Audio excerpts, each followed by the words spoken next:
जय श्री गणेश। दंडकारण्य में शिव को राम के प्रति मस्तक झुकाते देख सती का मोह तथा शिव की आज्ञा से उनके द्वारा राम की परीक्षा। नारद जी बोले, हे ब्राह्मण, हे वीरे, हे प्रजानाथ, हे महाप्राज्ञ, हे कृपा कर, आपने भगवान शंकर तथा देवी सती के मंगलकारी यश का श्रवण कराया। अब इस समय पुनः प्रेम पूर्वक उनके उत्तम चरित्र का वर्णन कीजिए। उन दंपत्ति शिवा शिव ने यहाँ रहकर कौन कौन सा चरित्र किया।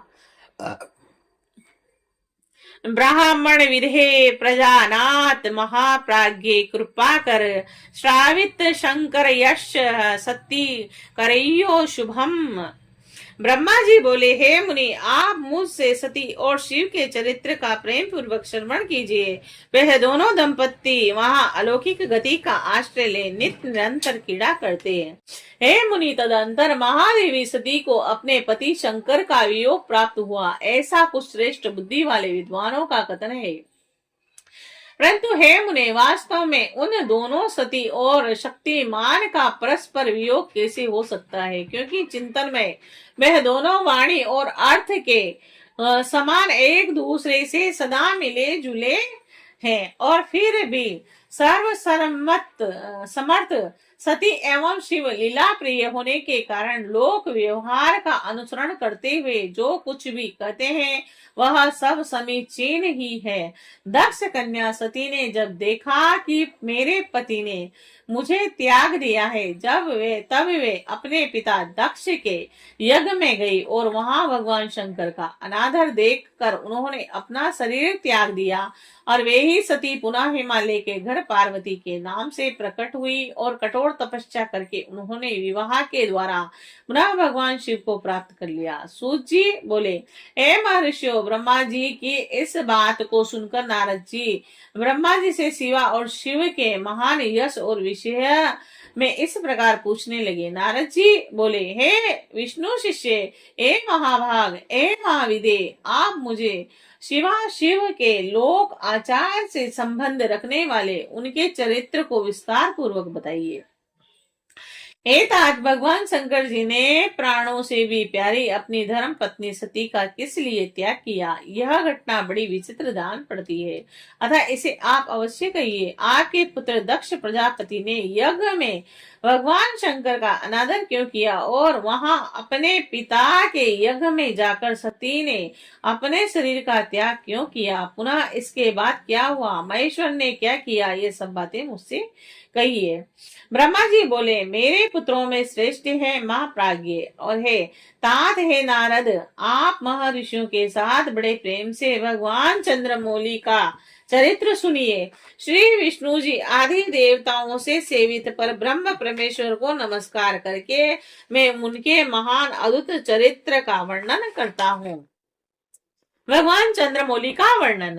हे मुने, यह सब शिव की लीला है। ए प्रभु, अनेक प्रकार की लीला करने वाले, स्वतंत्र और निर्विकार है। सती देवी भी वैसी ही है। हे मुने, अन्यथा वैसा कर्म करने में कौन समर्थ हो सकता है। परमेश्वर शिव ही पर ब्रह्म परमात्मा है, और जिनका भजन सदा श्रीपति विष्णु में ब्रह्मा और समस्त देवगण, महात्मा, मुनि, सिद्ध और सनक आदि सदैव करते रहते हैं। शेष जी प्रसन्नता पूर्वक जिनके यश का निरंतर गान करते रहते हैं, किंतु कभी भी उनका पार नहीं पाते हैं।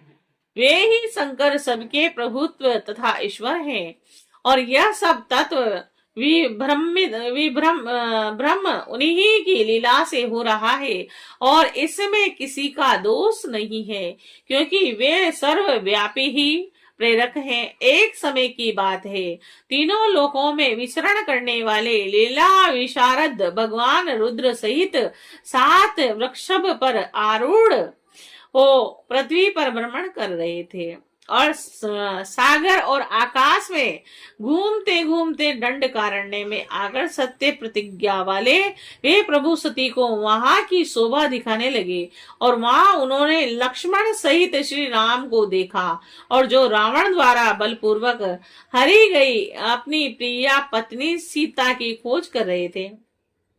वे हाँ सीते, हाँ सीते इस प्रकार उच्च स्वर से पुकार रहे थे, जहां तहां देख रहे थे और बार बार रो रहे थे। और उनके मन में विरह का आवेश छा गया था।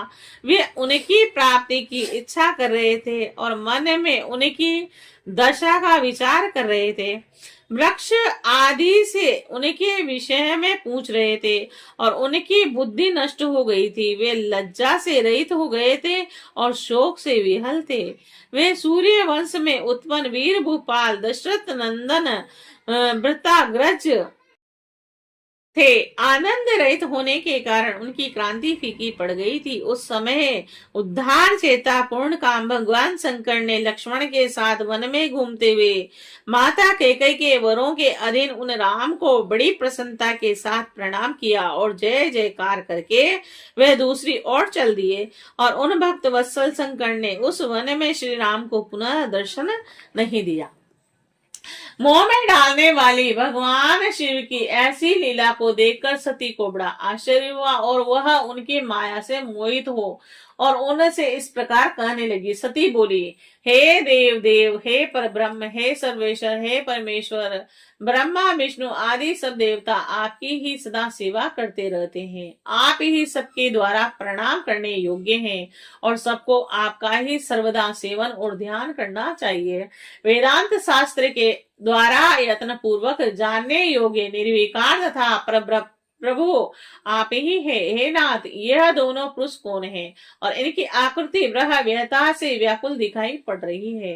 ये दोनों धनुर्धर वीर वन में विचरण करते हुए दुख के भागी और दीन हो रहे हैं और उन दोनों में नील कमल के समान ज्येष्ठ पुरुष को देखकर किस कारण से आप आनंद विभोर हो उठे और भक्त की भांति अत्यंत प्रसन्नचित्त हो गए। हे स्वामी, हे शंकर, आप मेरे संशय को दूर कीजिए। हे प्रभु, सेवे स्वामी अपने सेवक को प्रणाम करें, यह उचित नहीं जान पड़ता। ब्रह्मा जी बोले, हे नारद, कल्याणमयी परमेश्वरी आदि शक्ति सती देवी ने शिव की माया के वशीभूत होकर जब भगवान शिव से इस प्रकार पूछा, तब सती की यह बात सुनकर लीला करने में प्रवीण परमेश्वर शंकर जी हंस कर सती से कहने लगे।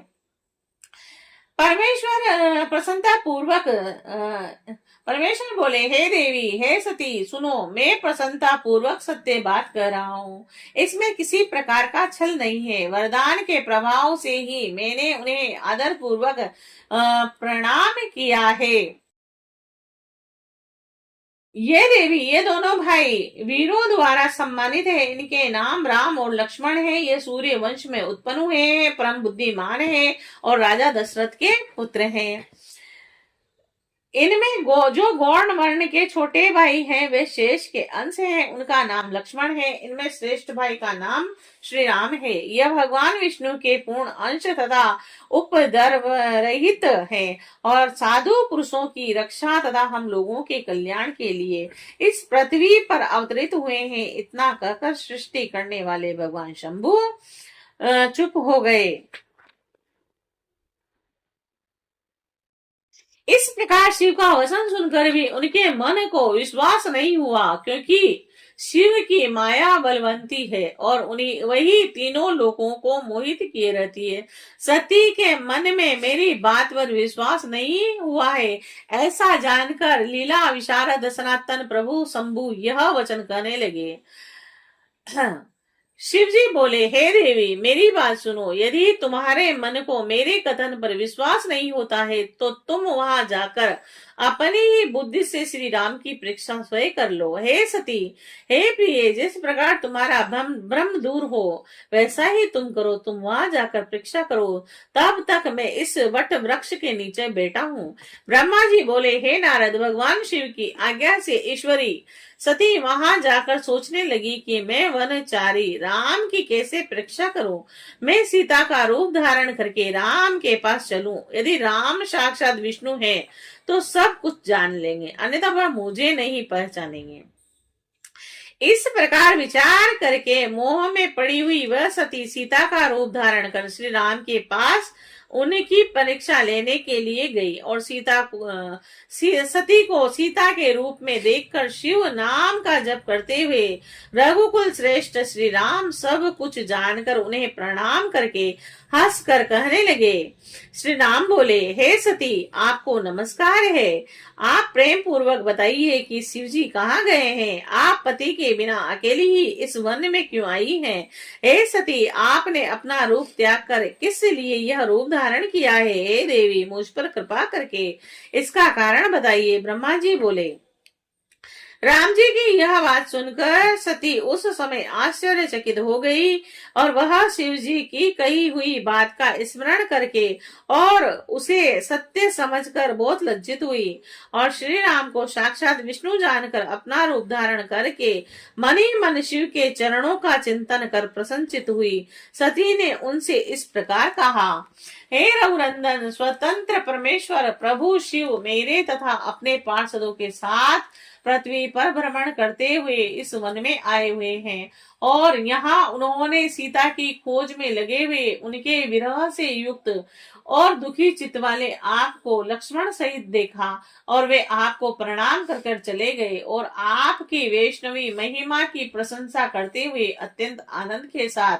वट वृक्ष के नीचे बैठे हुए हैं। वे आपके चतुर्भुज विष्णु रूप को देखे बिना ही आनंद विभोर हो गए और इस निर्मल रूप को देखते हुए उन्हें बड़ा आनंद प्राप्त हुआ।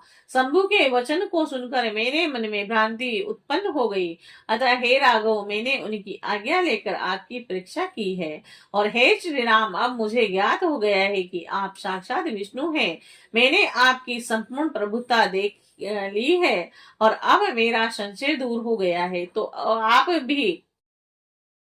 तो भी महामते, आप मेरी बात सुने और मेरे सामने यह सच बताएं कि आप उन शिव के वंदनीय कैसे हो गए। आप मुझे संशय रहित कीजिए और शीघ्र ही मुझे शांति प्रदान कीजिए। ब्रह्मा जी बोले, हे नारद, उनकी यह बात सुनकर श्री राम के नेत्र प्रफुल्लित हो उठे और उन्होंने अपने प्रभु शिव का स्मरण किया और इससे उनके हृदय में अत्यंत प्रेम उत्पन्न हो गया। हे मुने, शिव की आज्ञा के बिना वे राघव सती के साथ भगवान शिव के समीप नहीं गए तथा मनी मन उनकी महिमा का वर्णन सती से कहने लगे। सत्य पिनाज्ञा शुभ समीप नाग मुने सर्वण्य महिमान च प्रावोच द्राघव सती मह। श्री शिवाय नमस्तुभ्यम।